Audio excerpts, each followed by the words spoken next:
check out All Sides. And on All Sides, we've got another McConnell update. I'm tired of these pictures. I'm just like, I need a video of him talking in real time, not these weird meme AI things that they've been doing, but an actual video.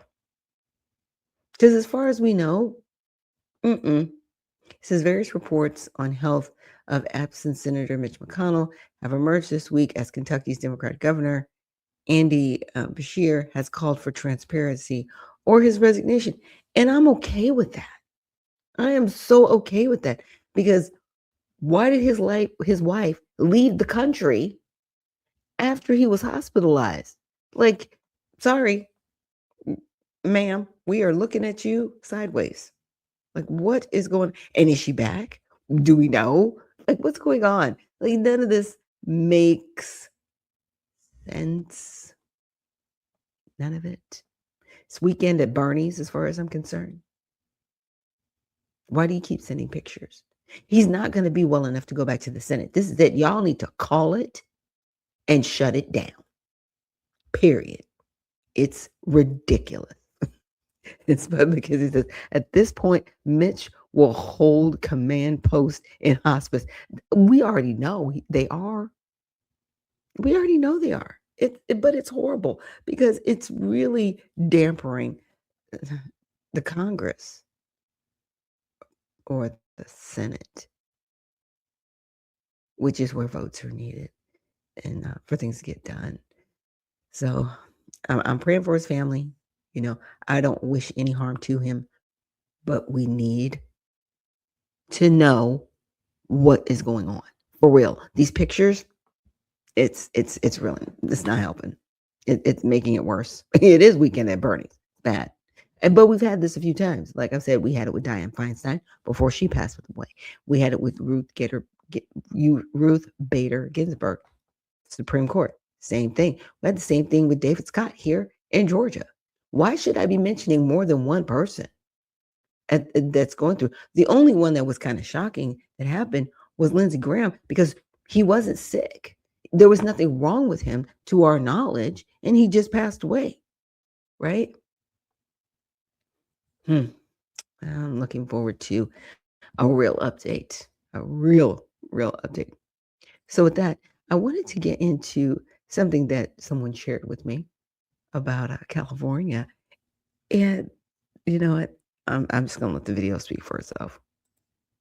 They are in Sacramento. They're building a $1 billion new office building in the Capitol. When this thing is done, it's going to be like a Taj Mahal. They're all going to have their private offices connected to the Capitol, and they're building a tunnel so they can walk from their office to the legislative floor without interacting with the public. They want to insulate themselves from any scrutiny, any accountability, so they can stay in their bubble. The only reason Nick Shirley is able to confront them right now is because they are in a temporary office building that's like 2 blocks from the Capitol, and they have to walk from that building to the Capitol. So anybody can stand in that space and engage them. If that wasn't happening right now, you would never see these people. You would never get a meeting with them. Yeah. They would never answer a question. They would never do an interview. And that's their attitude, is like, leave us alone. Don't bother us. We're going to do what we want to do. Yeah. And they have the same types of tunnels in Washington, D.C. And as the American public, we need to demand that it be stopped, right? They already have the Nick Shirley bill or act in California, where they're trying to make it illegal for independent journalists to question businesses operating that are NGOs or different charitable organizations where there may be potential fraud. They're trying to make it so where they can't do that. I mean, California is wild. People are leaving in droves. It's like, get a clue, really? And now you want to try to protect yourselves from journalists? It's not going to protect you from getting reelected. People are tired of the politics in California, and it's destroying the state. So we definitely need to keep California in prayer. So let me get my notes here really quick. Yeah, so I hope you guys are doing well this morning. Let me see. Let me get this. Sorry, you guys. Didn't memorize all my notes. Oh, yes, this next video is talking about ending TPS for Haitians. Are still in the waiting stage as to their future here in this country. Now leaders are speaking out after the expiration of TPS. 2 News reporter 𝗕𝗢𝗡𝗏 is in the newsroom with what exactly is being said. Avery. Caleb Kelly, for the first time in weeks, Springfield Mayor 𝗧𝗢𝗡𝗡𝗧𝗢𝗢 has spoken out about what comes next for the future of migrants in America. As some people from Haiti and Syria leave the U.S., Springfield is saying goodbye to some of their own neighbors. Many residents are still split on whether Haitian TPS holders should have been able to stay and what should happen to those who leave, but went to last night's City Commission meeting to hear more of what Mayor 𝗧𝗢𝗡𝗡𝗧𝗢𝗢 had to say. He says that while immigration policy is the federal government's responsibility, the city's is to provide essential services, maintain public safety, and serve everyone in the community fairly according to the law.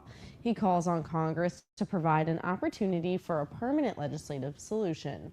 As an elected official serving in a nonpartisan role, my commitment is to the citizens of Springfield. I believe it's also important to care about people regardless of their nationality and offer support while following the law.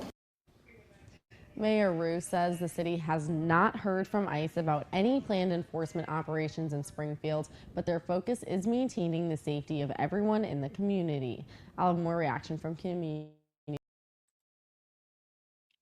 Yes, and 𝗧𝗢𝗡𝗏𝗧𝗢𝗏 says, what's wrong with transparency? Basically, yeah, understood. But this whole thing with Haiti is disgusting. And they've been here for 16 years. TPS is for 18 months. And everybody's like trying to cry tears. I'm not crying 2 tears in the bucket for this. You should have been gone, period. And this is not a race issue. This is a citizenship issue. This is a resource issue, period. Bottom line, you shouldn't have been here. 16 years? And a lot of people go, well, why didn't they apply for citizenship? Because you can't under TPS, because it's temporary. It is not a pathway to citizenship. And people say, well, why shouldn't it be? Because people weren't vetted when they came over here under TPS. There's a lot of problems, okay? And TPS is one program, in my opinion, that needs to be abolished and shut down, because we already have refugees. We already have asylum seekers. That is TPS. But they use TPS as a way so that if it was an earthquake and it didn't fall under refugee or asylum status, they could still help people. I get it, but stop it. You've abused the system. And that mayor talking about, well, we need to treat everybody fairly. No, you need to take care of American citizens. That's your job, period. That is your job, to take care of American citizens. You accommodate those under TPS, but 18 months? And I'm sure he's been put in way after, because it's been 16 years. He hasn't been the mayor for 16 years. Okay, so it doesn't fall on his shoulders. But federal government, where have you been to fix this? Because so that city have been supporting these individuals 16 years. It's just wrong. It's wrong. Now, the next one that we're going to get into, I want to say this should be where in Colorado, they're giving illegals tuition. This is just weird.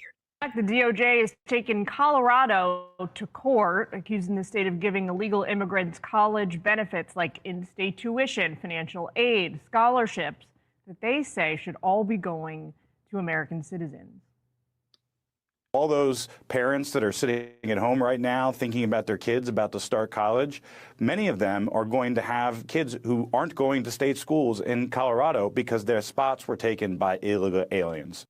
All right, let's bring in constitutional law attorney Jonathan Turley, Fox News contributor, to break it down for us. Jonathan, take a listen to this before we get into it. This is from the governor there in Colorado responding to this, Jared Polis. He says, states have the right to determine who to grant in-state tuition to. The federal government seizing control of determining in-state tuition across the country is absurd. In Colorado, we're expanding access to education to provide students with the skills to get good-paying jobs and doubling down on strategies to save students money. Who's right?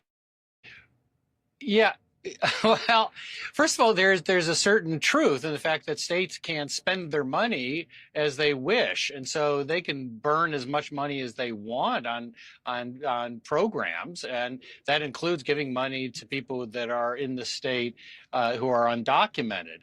But there is a federal law. It is Section 8. I'm sorry, it's 8 USC 1623. This law was passed by under President Clinton. It passed, by the way, by 370 votes to 37. It was very, very popular. It just simply says that you cannot offer this type of in-state benefit to people who are here illegally and deny it to U.S. citizens. Now, the difference here is considerable. It's not just taking slots.